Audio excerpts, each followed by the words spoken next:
Hi. So, one of the reasons that so many people struggle to manifest their desires is because they see their healing journey and their manifestation journey as two separate things. By the end of this video, you'll be clear on how those two things are deeply linked and how knowing that can help you not only manifest more quickly, but with results that last. But first, my name is Erna. I'm a transformation coach, currently experiencing my own transformation, and I provide clients with a roadmap, a step by step process to help them become their own healer. Because if you can get in the driver's seat of your own healing journey, your life will change. I've been studying inner healing and specifically manifestation for over 20 years. I have walked this path. And now I have enough permanent results, lasting results, which I guess same thing as permanent results, that I want to share with other people who don't want to do all of the guesswork. I provide that roadmap. So let's get into it today. So I normally notice with people who show up and they want to heal a lot of things, they present differently than people who are showing up wanting to manifest. Typically or traditionally, people who are looking to experience more of a healing experience are looking for changes in behavior or changes in how they show up in the world. Whereas people who are more in the manifestation camp are looking for changes in circumstances. Both are perfectly valid and worthy goals. The thing is, though, however, those two things are both fruit from the same tree. And that's why there's so much talk now about healing and nervous system reset and embodiment and all of that stuff. In my parents' day, healing wasn't a thing. You just kind of went on with your life and made the best of it. It was barely a thing in most of my day. I won't share my age. But now you see people embracing it. This generation, our generation, we're embracing more of a healing path. And there's still some judgment around people who turn inward and look at their inner world. That's still belittled, unfortunately, on some scale today. But people are realizing that there's things going on the inside that reflect on the outside. And we're also realizing that it isn't the kind of thing that you can just flip a switch and change. Um, People aren't just deciding one day, you know what, I'm not going to emotionally eat anymore. None of that for me. I'm done with all that. We can't just flip a switch or press a button and decide I'm no longer going to be attracted to people who are not good for me. And they try a little bit with their effort and their will, but there's no power behind it to make it last.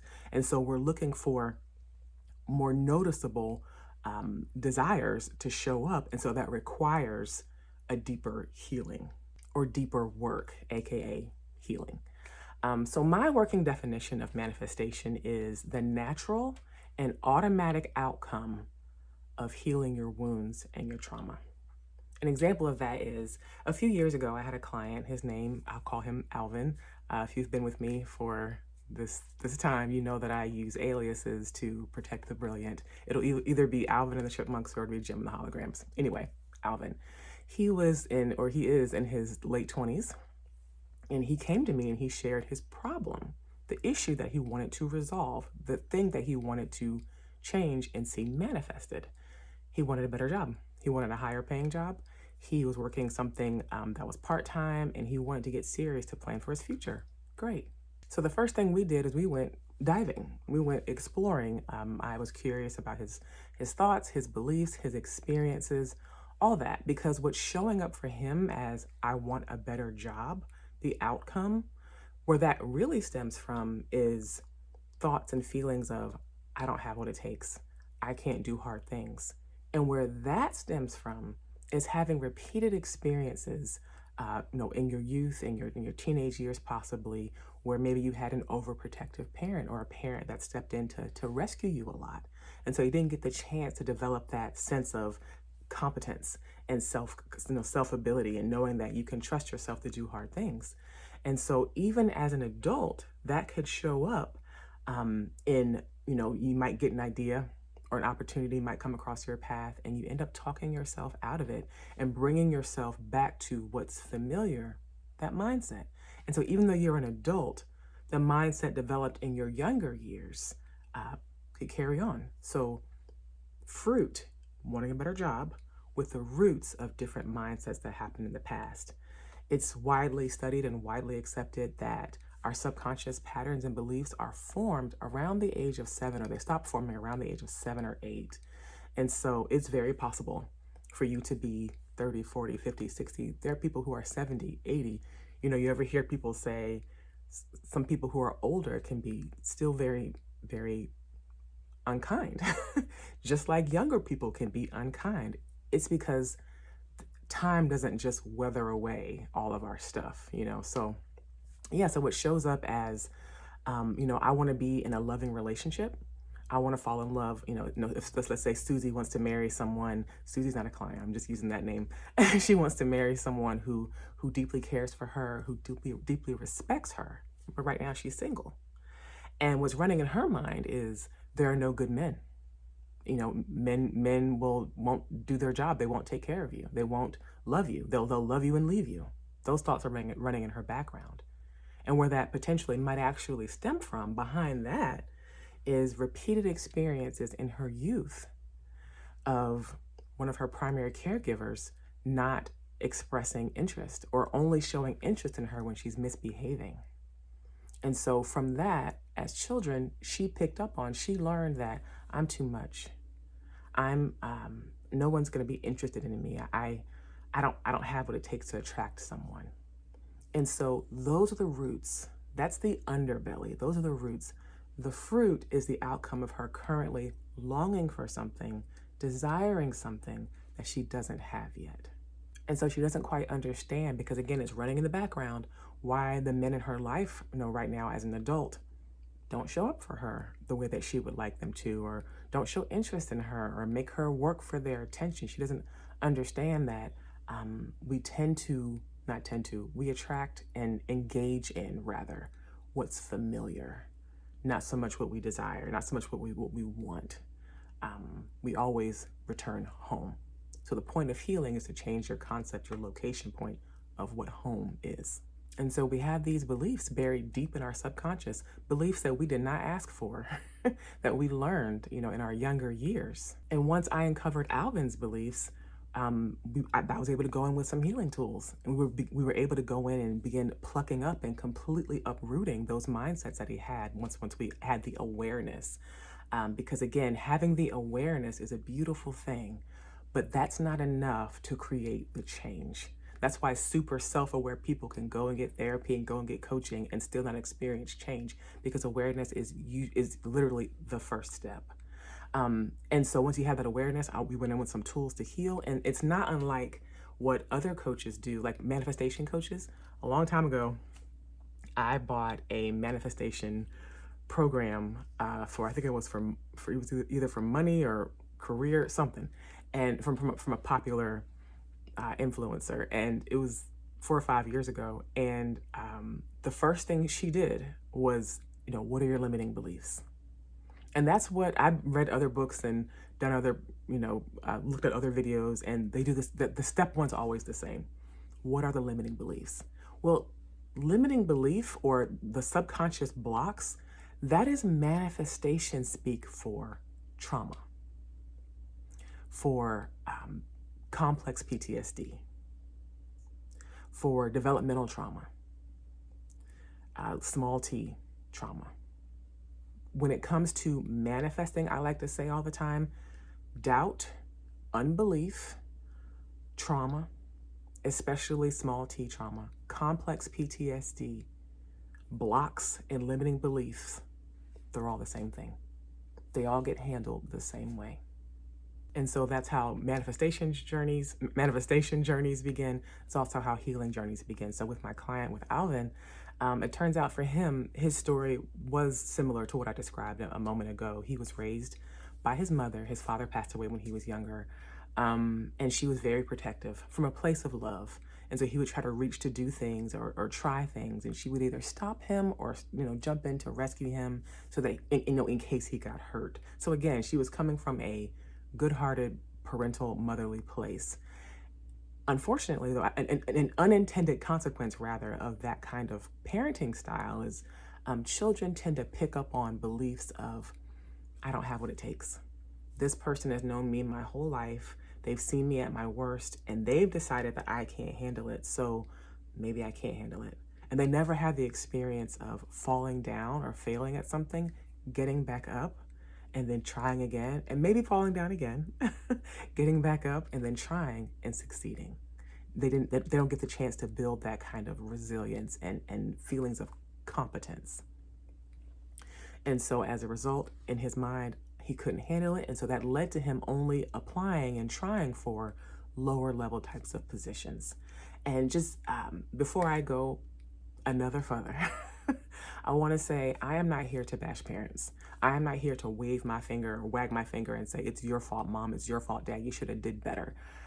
The people who love their children intensely and who spend significant amounts of time away from their children so that their kids are housed and fed and taken care of, we're not blaming you. It's a nuanced situation, because especially depending on what part of the world you live in, you might be burdened down with just societal pressures of how much you should provide for your kids and what you should do for them and what their priorities should be. It's nuanced because it's children's first time on earth and they don't really have a choice but to learn and pick up things that you're not even intending from their environment, from the people around them. So I want to just point that out. Parents are not on trial. But in this case, Alvin picked up on some things unintentionally, and it showed up in the way he, like I said, what kind of jobs he applied for. And even though he was an adult, grown, out of the house, not living with his mother, the mindsets were still there. And after, I want to say 2.5 months, just under 3 months of working together, he was able to secure his first salaried position, just under 6 figures, and he has since bought a house. And so he's well on his way to experiencing what he set out to experience. He came in with an issue, with a problem. And we understand, I helped him to understand that our problems are connected to our wounds. And so we don't so much come in and say, oh, I have this wound. We say, oh, I have this problem. I keep doing this, or I keep having this experience, or I keep meeting this kind of person. So the problems are the things that speak up loudly to us, or perhaps the triggers. Those are the signals, hey, there's something going on beneath the surface here. And until we do what, one of my favorite quotes by Carl Jung, until we do what he says in terms of make the subconscious conscious, then those subconscious things will continue to direct our lives, and we'll just call it fate.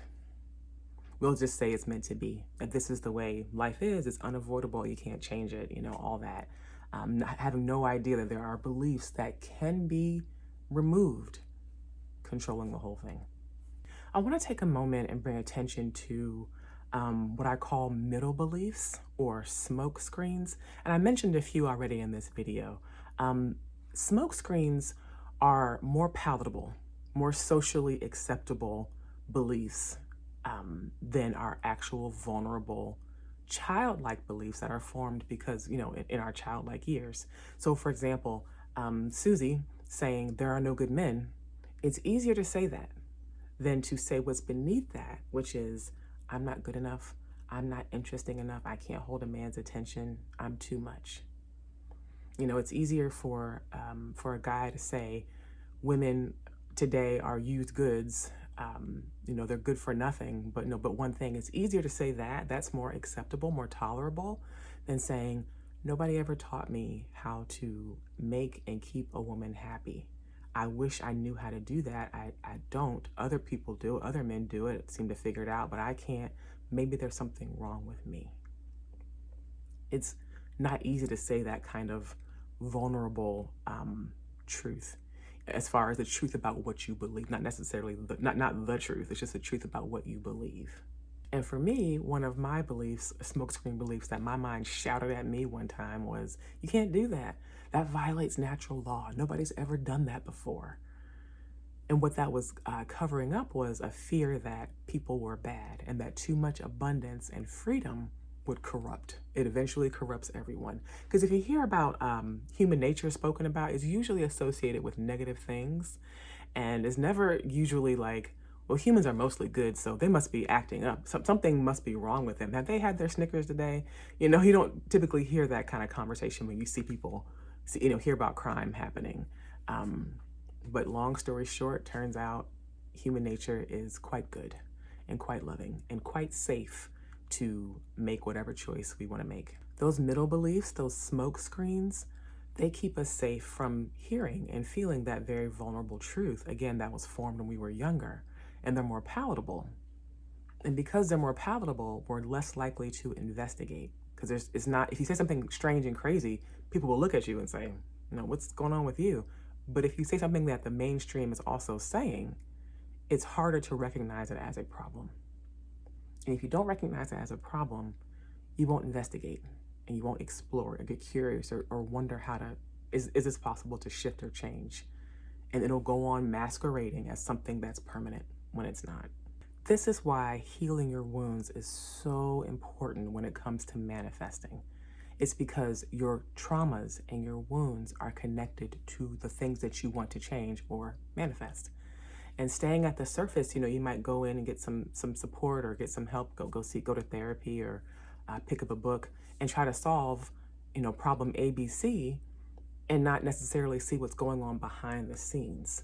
And working at that surface level, at the mindset level, as I talk about in other videos, it's important to go into the body and to work through the body and your emotions. But staying at the mindset level, trying to affirm your way, that's going to trim the weeds and they're going to grow back. If you've ever experienced, I did manifest this great relationship, but it fell apart and it's a drought now. I can't quite find what I'm looking for. Or if you experience a binge after doing so well with your eating, experience like a binge after binge, and it feels like a relapse. When we have those slip ups, it's again, you have to go inward and check and see, have I been digging deep? Have I been light on the healing and heavy on the just deciding, heavy on the affirmations, heavy on the just wanting it to be different? So in order to see and experience those results that last, to manifest those changes that we all want to see, it's important to uproot those changes that we don't have to maintain, that we don't have to hold in place from just sheer will and white knuckle it or tan knuckle it. Something that we don't have to uphold by our own strength because it's just a part of who we are now. In order to experience that, it's important to clean out and to completely uproot the beliefs that are currently holding your current circumstance in place. Because when you do, it creates a vacuum and you quickly experience a change. Thanks so much for watching.